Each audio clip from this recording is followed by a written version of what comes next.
నమస్తే, నేను భవ్య. చంద్రబాబుపై తీవ్రంగా మండిపడ్డారు షర్మిల. రాష్ట్ర విభజనకు ప్రధాన కారకుడంటూ నిప్పులు చెరిగారు. తూర్పుగోదావరి జిల్లాలో 11వ రోజు సమైక్య శంఖారావం బస్సు యాత్ర కొనసాగింది. సమైక్య శంఖారావానికి కోనసీమ సమైక్య జేఏసీ మద్దతు పలికింది. ఇక 11వ రోజు సమైక్య శంఖారావం స్పెషల్ ఎడిషన్ లోకి వెళ్దాం.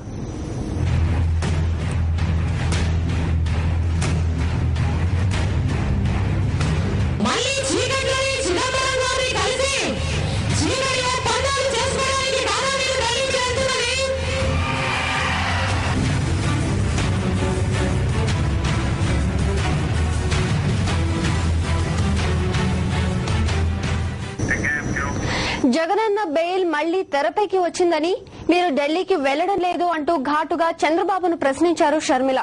చీకట్లో చిదంబరాన్ని కలిసి చీకటి ఒప్పందాలు చేసుకోవడానికి కాదా మీరు ఢిల్లీ వెళ్తున్నది అంటూ మండిపడ్డారు. వైఎస్సార్ తనను చూసి భయపడేవారన్న చంద్రబాబు వ్యాఖ్యలపై షర్మిల తీవ్రంగా స్పందించారు. 11వ రోజు బస్సు యాత్ర తూర్పుగోదావరి జిల్లాలో సాగింది. షర్మిల 135 కిలోమీటర్లు పయనించి రావులపాలెం, అమలాపురం సభల్లో ప్రసంగించారు.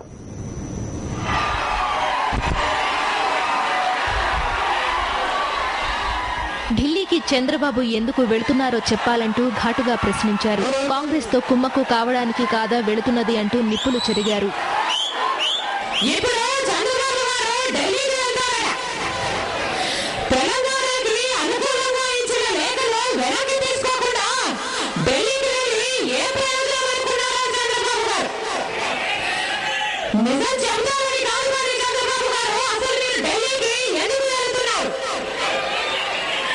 జగన్మోహన్ రెడ్డి గారి బెయిల్ విషయంలో మళ్లీ తెరమీదకి వచ్చిందని మీరు ఢిల్లీకి వెళ్ళటం లేదా? మళ్లీ చీకట్లని చిదంబరం గారిని కలిసి చీకటి ఒప్పందాలు చేసుకోవడానికి కాదా మీరు ఢిల్లీకి వెళ్తున్నది? కాంగ్రెస్ వాళ్ళతో కలిసి మళ్లీ కుట్రలు పడడానికి కాదా చంద్రబాబు గారు మీరు ఢిల్లీకి వెళ్తున్నది? గతంలో ఇలాగే ఒక రోజులో బెయిల్ వస్తున్నారన్నా మీ ఎంపీలను పంపి సాక్షి ఆస్తులను అటాచ్ చేయించి బెయిల్ని అడ్డుకున్నారు. గతంలో మీ పోలీస్ కమాండర్లను కూడా పక్కన పెట్టి మీరు అవసరం లేదని చెప్పి మీరే కళ్ళు కప్పి మరి చిదంబరం రహస్యాలు జరిపారు. అందుకు కాదా చంద్రబాబు గారు మీరు ఢిల్లీకి వెళ్తున్నారు ఇప్పుడు మళ్ళీ? లేకపోతే Z+ కేటగిరీ ఉన్న మీరు ఒక దొంగలాగా అందరి కళ్ళు కప్పి అహ్మద్ పటేల్ గారి కలడానికి వెళ్తున్నారా? లేకపోతే సోనియా గాంధీ గారి కాళ్ళ మీద పడి జగన్మోహన్ రెడ్డి గారికి ఎలాగైనా సరే బెయిల్ రాకుండా చూడండి అని వేడుకోవడానికి వెళ్తున్నారా? ఎందుకు వెళ్తున్నారు చంద్రబాబు గారు మీరు ఢిల్లీకి? సమాధానం చెప్పండి. తెలంగాణకి అనుకూలంగా ఇచ్చిన లేఖను వెనక్కి తీసుకోకుండా ఎందుకు కాకపోతే మీరు ఢిల్లీకి ఎందుకు వెళ్తున్నారా? మీకు దమ్ముంటే సమాధానం చెప్పండి. కృష్ణా జిల్లా బస్సు యాత్రలో చంద్రబాబు వైఎస్సార్ ను ఉద్దేశించి చేసిన వ్యాఖ్యలను షర్మిల తప్పుపట్టారు. కొంతమంది సమైక్య రాష్ట్రం కోసమని ఉద్యమిస్తున్న వారు చంద్రబాబు గారు గమనికల్ని ఆయన యాత్రని అడ్డుకున్నారట. దానికి చంద్రబాబు గారు వారి మీద చాలా మండిపడ్డారట. మీ అంతు చూస్తారని బెదిరించారట. మీ ఇళ్లలోనే కాదు మీ ఊళ్ళో కూడా మీరు ఎలా ఉంటారో చూస్తారని వాళ్ళని బెదిరించారట చంద్రబాబు గారు.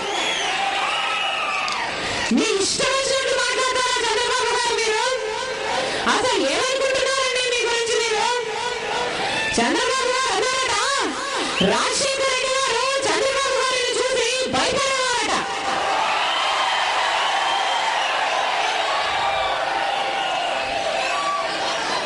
చంద్రబాబు గారు మిమ్మల్ని చూసి ఎవరైనా భయపడడానికి మీకేమైనా అంటూ జరిగిందాయండి?